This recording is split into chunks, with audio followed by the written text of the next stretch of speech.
Yonkers Truancy Reduction Task Force.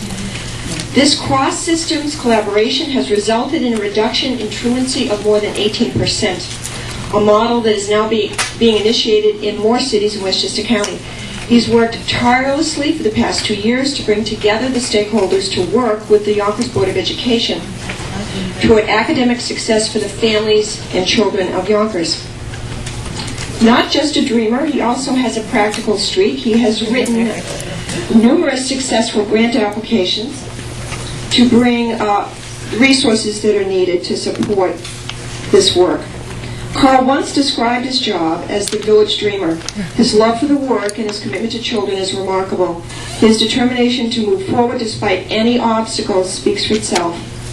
While he may be a dreamer, he has made and continues to make the dreams of success for so many families and children a reality. I think it's fair to say I've known Karl for probably a couple of decades.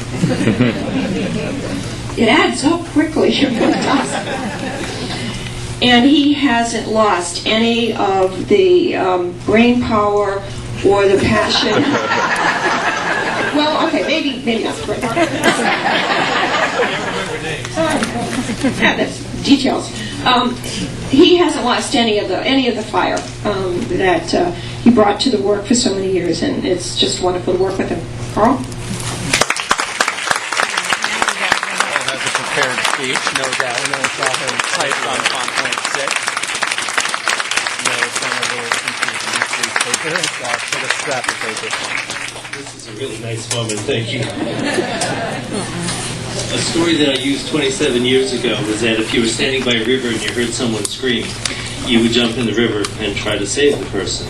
And if when you made it back out to the shore and you put your hands on your knees and you were trying to catch your breath, you heard someone else scream, you'd probably, if you had the strength, jump in and go back again. And if you heard it again and again, eventually you decide you have to go upstream. And basically, that's what I've been doing for 27 years. I started a homeless shelter and then wound up with mental health services and chemical dependency, and then it was, let's build affordable housing, now let's give people jobs so they can afford their housing, now let's give people job training so they can get the jobs, and then let's do adult remedial education, and now we're back to let's try to help families get their kids to elementary school so they can learn to read.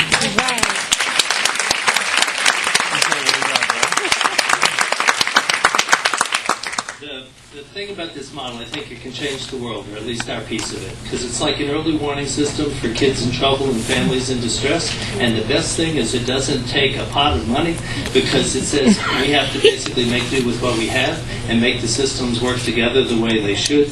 And so, Mr. Astorino, as a father, I'm asking you to help make this part of your legacy, that we expand this to every school district in the county.